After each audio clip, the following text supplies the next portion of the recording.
अब मैं आप सभी के लिए मन की तरंग को ऐसे दिखाता हूँ जैसे कि मैं आपको देख रहा हूँ या आप मेरे को देख रहे हैं। आप कोई भी साइंटिस्ट या बच्चे या आप प्रैक्टिकल कर सकते हैं।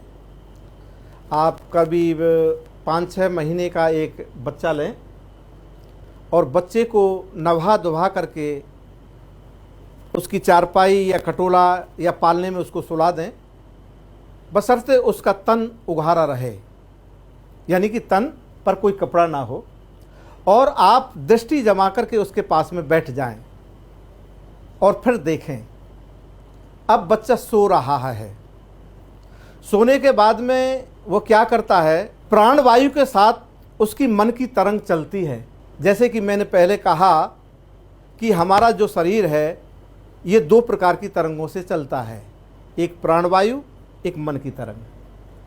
तो बच्चा सो रहा है लेकिन उसका पैर हिल रहा है, वो वाइब्रेशन कर रहा है, एक्टिव कर रहा है।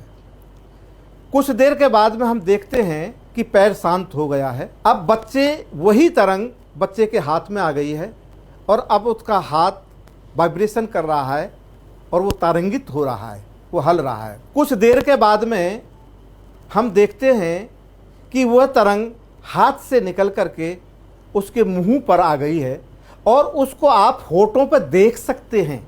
जैसे एक छोटी ओस की बूंद होती है उस तरीक़ा से आपको वो दिखाई देगी। क्या दिखाई देगी? जो मन की तरंग है। ये मन की तरंग जो हमने खोजा है, वो खोजा ये है कि धरती पर जितना भी जीव है उसमें सिर्फ मन की तरंग को एक 4-6 महीने के बच्चे के होठों पे ही देखा जा सकता है। अन्य किसी प्राणियों में देखा नहीं जा सकता, समझा जा सकता है। तो अब क्या देखते हैं हम, जैसे ही वो होठों पे स्थापित होगी तो बच्चा स्वयं हंसना शुरू कर देता है। बहुत हंसता है, खिलखिला के हंसता है। लेकिन सोने में हंसने का क्या मतलब? वो हंसता है उस तरंग की वजह से, क्योंकि वो उसके होठों पे स्थापित है। अब कुछ देर के बाद में हम क्या देखते हैं, हम देखते हैं कि वो मस्तिष्क होठों से चल के मस्तिष्क में चली गई है और बच्चा रोना शुरू कर देता है। इसलिए हमारी दादी माँ बुजुर्ग कहते थे कि क्या आप बताएंगे कि बच्चा क्यों हंसता है और क्यों रोता है पालने में सोते हुए?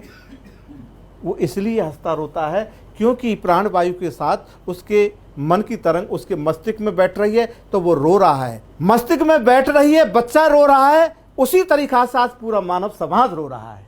हम भी रो रहे हैं यहाँ बैठ करके।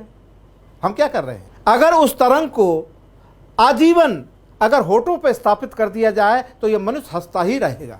इस प्रयोग को कुछ आधुनिक वैज्ञानिकों ने समझा है। वो अब जो नई जनरेशन के बच्चे वो पैदा कर रहे हैं अपनी प्रयोगशाला के द्वारा, वो बच्चे वैसे पैदा होंगे जैसा वो रूप चाहते हैं, जितना वो लंबाई चाहते हैं, जितना वो ज्ञान चाहते हैं, जितना वो अज्ञान चाहते हैं, वो कर सकते हैं, क्योंकि वो पकड़ कर रही है विज्ञान उसके लिए।